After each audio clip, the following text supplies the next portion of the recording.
सुस्वागतम. मी प्रफुल्ल फड. माझ्या यूट्यूब चॅनलमध्ये मी पुन्हा एकदा तुमचं स्वागत करतो. माझ्या मागच्या व्हिडिओमध्ये मी तुम्हाला औद्योगिक प्रशिक्षण संस्था म्हणजे काय आणि त्याची माहिती दिली. मी स्वतः पेन ITI पेन शासकीय औद्योगिक प्रशिक्षण संस्था पेन इथं कार्यरत आहे. तर आज मी माझ्या या व्हिडिओमध्ये तुम्हाला माझ्या पेन ITIमध्ये कुठले व्यवसाय आहेत, त्यांचा फायदा काय आहे, ते व्यवसाय केल्यानंतर मुलांना काय प्रशिक्षण भेटते याची एक थोडक्यात माहिती मी तुम्हाला देणार आहे. तर अपेक्षा आहे तुम्हाला माझा हा व्हिडिओ आवडेल. तुम्हाला माहितीच आहे ITIचा फॉर्म ॲडमिशनसाठीचे फॉर्म निघणं सुरू झालेलं आहे. साधारणतः 3 जूनपासून आपलं ॲडमिशनचे ऑनलाईन फॉर्म भरणं सुरू झालेलं आहे. साधारणतः 1 जुलैपर्यंत ते फॉर्म भरणं चालू राहणार आहे आणि त्याच्यानंतर आपल्या प्रवेशाच्या 4 मुख्य फेऱ्या आणि 1 समुपदेशनाची फेरी अशा एकूण 5 फेऱ्या होतील. तर मी स्वतः पेन ITIमध्ये कार्यरत असल्यामुळे माझ्या पेन ITIबद्दलची मी तुम्हाला एक थोडक्यात माहिती तुम्हाला देणार आहे. पेन ITI ही 1995 साली स्थापन झालेली 3 एकरच्या विस्तीर्ण परिसरामध्ये सुंदर अशा ठिकाणी आहे. पेन ITI ही बसस्टॉप रेल्वे स्टेशनपासून जवळ आहे, शहरांमध्ये आहे, त्यामुळे प्रशिक्षणार्थ्यांना येण्या जाण्यासाठी सोयीची आहे. आपल्या या पेन ITIमध्ये 6 व्यवसायामध्ये प्रशिक्षण चालू आहे. या 6 व्यवसायात 7 युनिट आहेत. 7 युनिट कसे, तर वेल्डर या युनिटचे वेल्डर या व्यवसायाचे 2 युनिट कार्यरत, त्याच्यामुळे व्यवसाय 6 पण युनिट 7 असं ऑगस्ट 2024मध्ये ॲडमिशन सुरू झालेली आहे पेन ITIमध्ये. आता प्रत्येक युनिटमध्ये म्हणजे साधारणतः 20 ते 24 जागा प्रत्येक युनिटमध्ये असतात. काही युनिटमध्ये 24 जागा आहेत. म्हणजे आपल्या पेन ITIमध्ये प्लंबर आणि कॉस्मेटॉलॉजी, ज्याला आपण ब्युटी पार्लरसुद्धा म्हणतो, अशा प्लंबर आणि कॉस्मेटॉलॉजी या 2 ट्रेडमध्ये 24 प्रशिक्षणार्थी भरले जातात. तर बाकीच्या युनिटमध्ये 20 प्रशिक्षणार्थी भरले जातात. या 20 ते 24 प्रशिक्षणार्थींमध्ये 20% जागा या IMCसाठी राखीव आहेत. म्हणजे उरलेल्या जागा या गव्हर्नमेंट सीट आणि 20% जागा म्हणजे प्रत्येक युनिटमध्ये 4 किंवा 5 जागा या IMCसाठी इन्स्टिट्यूट मॅनेजमेंट कमिटी म्हणजेच सोप्या भाषेमध्ये मॅनेजमेंट कोटा याच्यासाठी राखीव आहे. त्यांचं फी स्ट्रक्चर IMCचं फी स्ट्रक्चर जास्त आहे कारण तो मॅनेजमेंट कोटा आहे. गव्हर्नमेंटचं फी स्ट्रक्चर फारच कमी, अत्यल्प दरामध्ये तुम्ही सुंदर पद्धतीनं व्यवसायामध्ये स्किल शिकू शकता. तुम्ही ITIमध्ये ॲडमिशन कशासाठी घेता, तर स्किल घेण्यासाठी, ते रोजगारक्षम होण्यासाठी, स्वयंरोजगारक्षम होण्यासाठी. ITIचा मूळ उद्देश काय आहे, तर तुम्ही थोड्याशा कालावधीमध्ये कुठेतरी म्हणजे ITIमध्ये शॉप फ्लोअर शिकून कंपनीमध्ये बेसिक शॉप फ्लोअर शिकून मग तुम्ही रोजगारक्षम होता. 1, 2 वर्ष, 3 वर्षाच्या अनुभवानंतर तुम्ही स्वयंरोजगार करावा, तुम्ही दुसऱ्यांना जॉब द्यावा, हे ITIचा मुख्य उद्देश आहे. ITI हा स्वयंरोजगार करण्यासाठीच आहे. You should be entrepreneur. आता 20 ते 24 जागांपैकी 20% IMCच्या जागा असतात. मी तुमच्या पुढच्या स्लाईडमध्ये IMCचं जागा आणि फी स्ट्रक्चर तुम्हाला सांगतो. त्याच्यानंतर SC, ST, LT म्हणजे जे रिझर्व कॅटेगरीचे उमेदवार आहेत त्यांच्यासाठी राखीव कोटा असतो. त्यांचं फी स्ट्रक्चर अतिशय कमी आहे. जे रिझर्व कॅटेगरीचे उमेदवार आहेत त्यांचं फी स्ट्रक्चर म्हणजे त्यांची फीस ही 950 रुपये आहे गव्हर्नमेंट कोट्याची. ओनली 950 रुपये 2 वर्षाची. आणि ओपन कॅटेगरीच्या उमेदवारांसाठी वेगळी फी स्ट्रक्चर मी तुम्हाला पुढच्या स्लाईडमध्ये सांगतो. मुलींसाठी प्रत्येक व्यवसायामध्ये 30% जागा राखीव असतात. हा एक चांगला मुलींसाठी फायदा आहे. कुठलाही व्यवसाय घ्या त्याच्यामध्ये त्यांना 30% जागा राखीव असतात. काही मुलींसाठी ज्या व्यवसाय आहेत, म्हणजे आता पेन ITIमध्ये कॉस्मेटॉलॉजीचा व्यवसाय आहे त्याच्यामध्ये 100% मुलींना कोटा येतो. गृह जिल्ह्यात जिल्ह्यातल्या उमेदवारांसाठी प्रत्येक आयटीआयमध्ये 90% सीट राखीव असतात. गृह जिल्हा म्हणजे आता ही रायगड जिल्ह्यात पेन आयटीआय रायगड जिल्ह्यात आहे.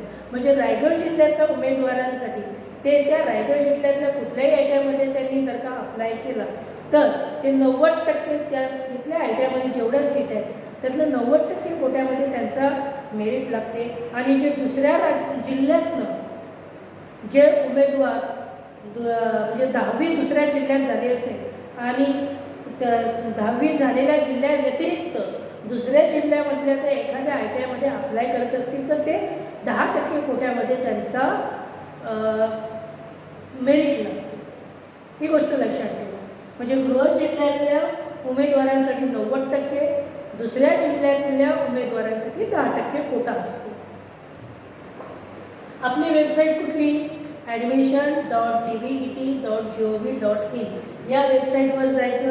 या वेबसाईटमध्ये माहिती पुस्तिका पूर्ण आहे. ती माहिती पुस्तिका नीट वाचायची.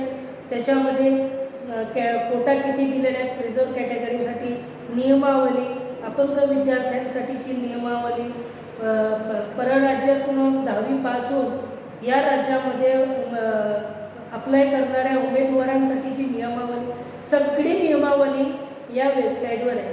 ती नीट वाचा.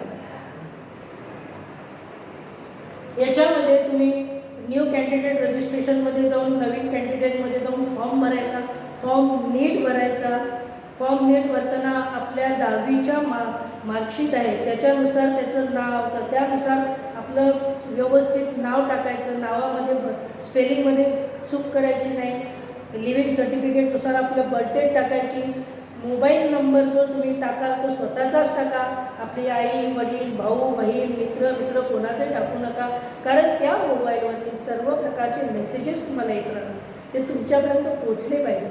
तो मोबाईल नंबर कुठल्याही परिस्थितीत तुम्ही बंद करू नका. ॲडमिशन होऊन तुमचा पूर्ण कोर्स होईपर्यंत तो मोबाईल नंबर तुम्ही बदलू नका, बंद करू नका. नाही तर पुढे तुम्हाला कुठल्याही प्रकारचा मेसेज त्याच्यामध्ये भेटणार नाही, तुम्हाला अडचण येईल. त्यामुळे तो मोबाईल नंबर बंद करायचा नाही. तो मोबाईल नंबर बदलायचा नाही. शक्यतो आपला मोबाईल नंबरचा तो आधार लिंक असेल, फार महत्त्वाची गोष्ट, आधार लिंक असेल आणि तोच मोबाईल नंबर आपल्याला बँकेचा आपला अकाउंट नंबर द्यावा लागतो. त्या अकाउंट नंबरला सुद्धा तो शक्यतो लिंक असतो. कारण 500 रुपये महिना विद्यावेतन आहे ते तुमच्या अकाउंटला जमा होते. जे IMCचे विद्यार्थी आहेत, जे जास्त फी भरून ॲडमिशन घेतात, त्यांच्यासाठी सुद्धा सरकारची, महाराष्ट्र सरकार आपली गव्हर्नमेंट संस्था आहे, महाराष्ट्र सरकारची शुल्क प्रतिपूर्ती योजना आहे. त्या योजनेद्वारे तुम्ही तो फॉर्म तुम्ही जो IMCमधून फॉर्म भरलेला आहे त्या विद्यार्थ्यांनी पुन्हा त्या सरकारच्या शुल्क प्रतिपूर्ती योजनेमध्ये पुन्हा फॉर्म भरायचा आहे. सरकार तुम्हाला त्या योजनेप्रमाणे 70 ते 90% तुमचा फी रिफंड देते. जो तुम्ही जास्तीची भरलेली फी आहे ती तुम्हाला रिफंड देते. ज्यावेळी तुम्ही ॲडमिशन घ्या त्यावेळी तुम्हाला त्या आयटीआयमध्ये हा फॉर्म मिळेलच. आता तुम्हाला आपल्या पेन आयटीआयची गोष्ट ट्रेड आणि त्यांची जागा किती आहेत याबाबत सांगतो. फिटर आहे 2 फिटर, इलेक्ट्रिशियन, ड्राफ्ट्समन, मेकॅनिक हे पेन आयटीआयमध्ये 2-2 वर्षाचे कोर्स आहेत. तर वेल्डर, प्लंबर आणि कॉस्मेटॉलॉजी हा 1 वर्षाचा ट्रेड आहे. प्रत्येक ट्रेडमध्ये तुम्हाला बोललं प्लंबर आणि कॉस्मेटॉलॉजीमध्ये 24 विद्यार्थी एका बॅचमध्ये असतात. तर फिटर, इलेक्ट्रिशियन, ड्राफ्ट्समनमध्ये 20 विद्यार्थी आहेत. 16 सीट जनरल सरकारी सीट्स आहेत आणि 4 सीट 20% कोटा हा IMC सीट्स आहे. आता वेल्डरच्या 2 बॅचेस असल्यामुळे 16 32 सीट या जनरल सीट्स आहेत, तर 8 सीट या IMCच्या सीट्स आहेत. ह्या 2024 ऑगस्टच्या ॲडमिशन कोटा आहे पेन आयटीआयसाठी.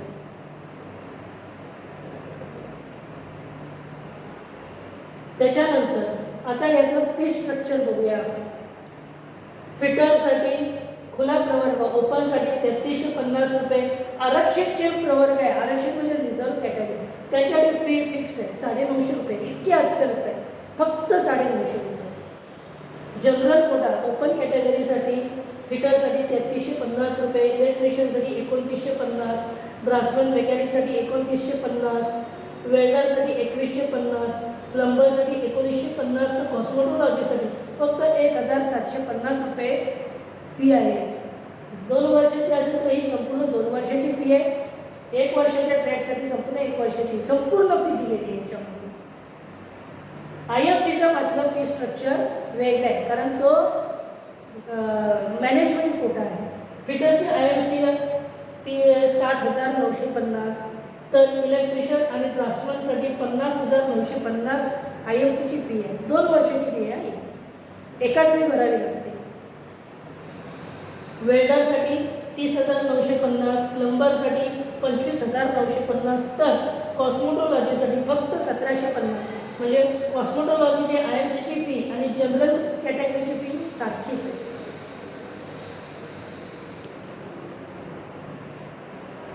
आता मी तुम्हाला काय एवढं सांगते की किती फायदा आहे तुम्हाला.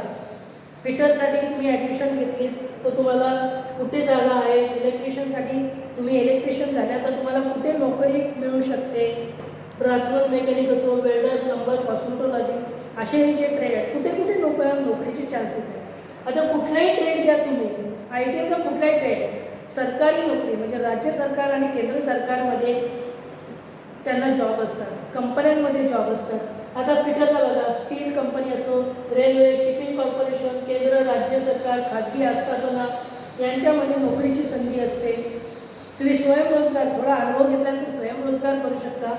सेम इलेक्ट्रिशियन MSEBमध्ये इलेक्ट्रिशियन म्हणून तुम्ही जॉब करू शकता. केंद्र, राज्य सरकार, खाजगी आस्थापनेमध्ये म्हणजे प्रायव्हेट इन्स्टिट्यूटमध्ये, प्रायव्हेट कंपनीमध्ये तुम्हाला इलेक्ट्रिशियनमध्ये जॉब करू शकता. इलेक्ट्रिशियनची एक गोष्ट चांगली आहे, इलेक्ट्रिशियन असो, वेल्डर असो, प्लंबर असो, तुम्हाला त्याचं हे भेटते गव्हर्नमेंटकडनं लायसन्स भेटते. त्या लायसन्सवरती तुम्ही स्वतः कॉन्ट्रॅक्ट्स घेऊ शकता. लायसन्स पण गव्हर्नमेंटचा लायसन्स भेटतो, फार महत्त्वाचं आहे.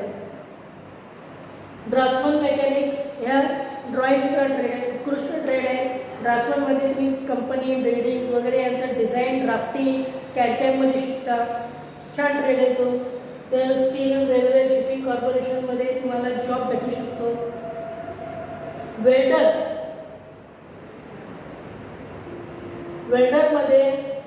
हा सगळीकडे लागतो. वेल्डरचं एक चांगली गोष्ट काय आहे, तुम्ही स्वतः फॅब्रिकेशनचं वर्कशॉप टाकू शकता. त्याच्यासाठी तुम्हाला गव्हर्नमेंट लोनही देते. ITचा कुठलाही ट्रेड असो, तुम्ही जर का ITI करून 1 वर्षाचं अप्रेंटिसशिप केलं की तुम्हाला गव्हर्नमेंट लोन देऊ शकते. त्याच्यासाठी जिल्हा उद्योग केंद्रामध्ये जायचं, कुठल्याही जिल्ह्याच्या उद्योग केंद्रात तुम्हाला अतिशय अल्प दरामध्ये लोन भेटते, जेणेकरून तुम्हाला तुमचा स्वतःचा व्यवसाय तुम्ही टाकू शकता.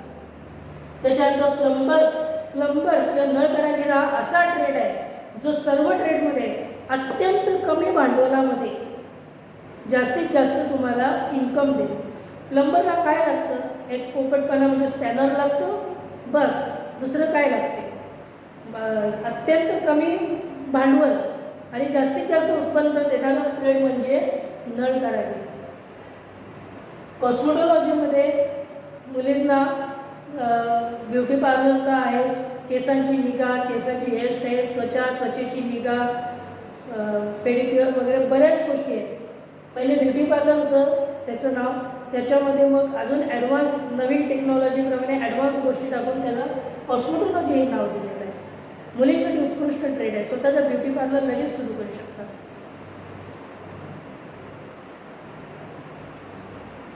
आता मी तुम्हाला ज्या ज्या गोष्टी सांगितल्या त्याच या स्लाईडमध्ये आहेत. फिटरला म्हणा, इलेक्ट्रिशियनला म्हणा 10वी पास लागतो, कुठल्याही कंपनीमध्ये नोकरी लागते. फिटरमध्ये तुम्ही मार्किंग, हेक्सॉइड, drilling, tapping, shouldering, riveting, lathe मशीनवर काम शिकता. इलेक्ट्रिशियनमध्ये वायरिंग, वाइंडिंग, फरक आहे, वायरिंग, वाइंडिंग हे शिकू शकता. म्हणजे एखादी मोटर खराब झाली तर त्याचे वाइंडिंग वगैरे बदलणं. हा इलेक्ट्रिशियनमध्ये शिकू शकता. ड्राफ्ट्समॅनला 10वी पास लागतो. कॉस्मेटॉलॉजी सुद्धा 10वी पास विद्यार्थी उमेदवार लागतात. ड्राफ्ट्समन मेकॅनिकमध्ये ड्रॉइंग शिकता तुम्ही. एखाद्या बिल्डरच्या हाताखाली, आर्किटेक्चरच्या हाताखाली तुम्हाला फर्ममध्ये जॉब लागतो. डिझाईन शिकता, कॅडकॅममध्ये डिझाईन शिकता ड्राफ्ट्समन मेकॅनिकमध्ये. कॉस्मेटॉलॉजीचं मी तुम्हाला आत्ताच सांगितलं. वेल्डर आणि प्लंबर हे 2 ट्रेड असे आहेत ज्याच्यात 10वी पास नापास, पण 10वी नापास पाहिजे, त्याची तशी मार्कशीट पाहिजे. 10वी नापास असला तरी तो वेल्डर आणि नळ कारागीरला म्हणजे प्लंबिंगला अप्लाय करू शकतो. 10वी पास किंवा नापास त्या मेरिटप्रमाणे बसेल त्याप्रमाणे त्याचा नंबर लागेल. वेल्डिंगमध्ये आर्क वेल्डिंग, गॅस वेल्डिंग, फॅब्रिकेशनच्या सगळ्या गोष्टी तुम्ही शिकता. शीट वेल्डिंग शिकता. प्लंबिंगमध्ये प्लंबिंग, टॅपिंग, पाईपलाईन बदलणे, कमोड बसवणे, या गोष्टी तुम्ही व्यवस्थित सगळ्या शिकता. प्लंबिंग हा अतिशय उत्कृष्ट ट्रेड आहे. थोड्याशा भांडवलावरती प्लंबिंगला बऱ्याच गोष्टी शिकतात. आता प्रशिक्षणार्थ्यांनी का ITI घ्यावी करावी, काय फायदा आहे, तर अत्यल्प शुल्क आहे ॲडमिशनचं. म्हणजे कमी पैशामध्ये तुम्ही शिकता. दुसरं, 500 रुपये दरमहा तुम्हाला विद्यावेतन भेटतं.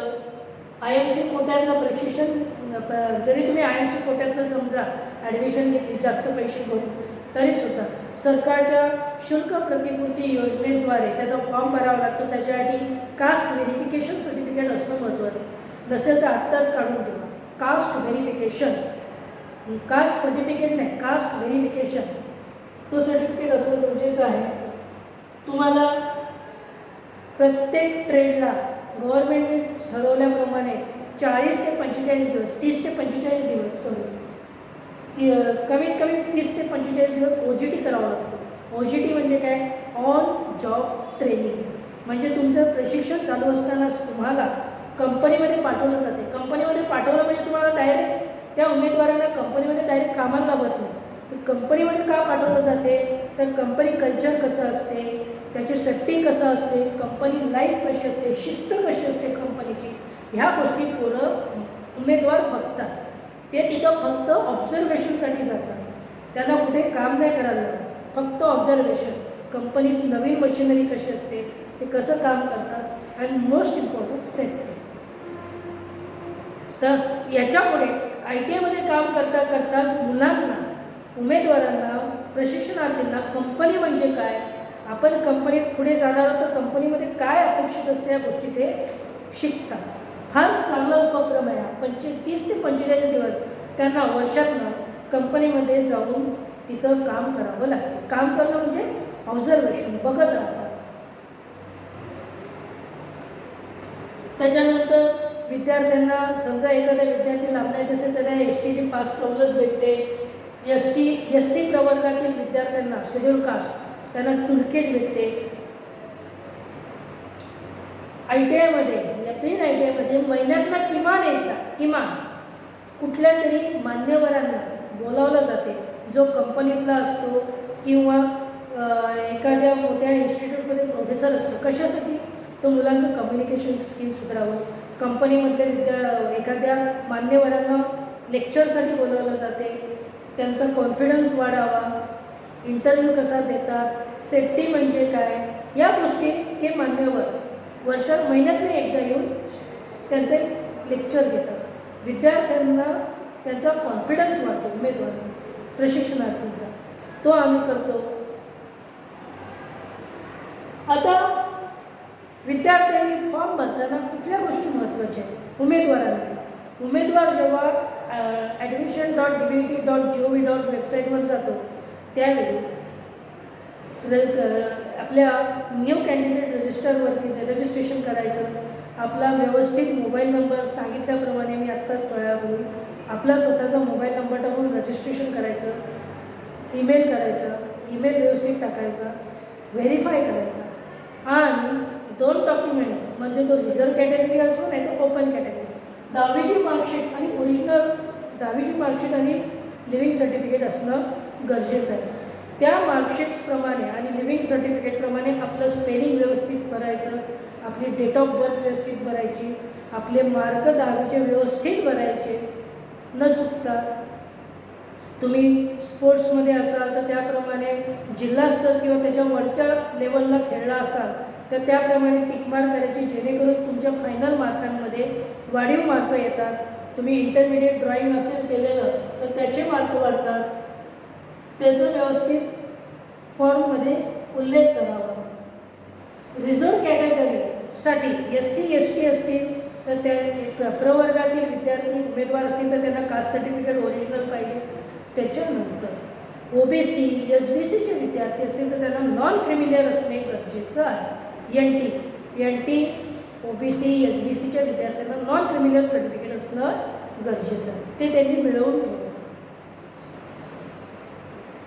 जेव्हा तुम्ही फॉर्म भरून 100 किंवा 300 रुपयाची ऑनलाईन पावती भरून जेव्हा तुम्ही फॉर्म काढता तो नजदीकच्या ITIमध्ये जाऊन तो फॉर्म कन्फर्म करायचा. तो फॉर्म कन्फर्म करताना हे सगळे जे डॉक्युमेंट आहेत त्याचे ओरिजिनल प्लस एक झेरॉक्स सेट त्या फॉर्मवरती जोडायचे, ओरिजिनल दाखवायला.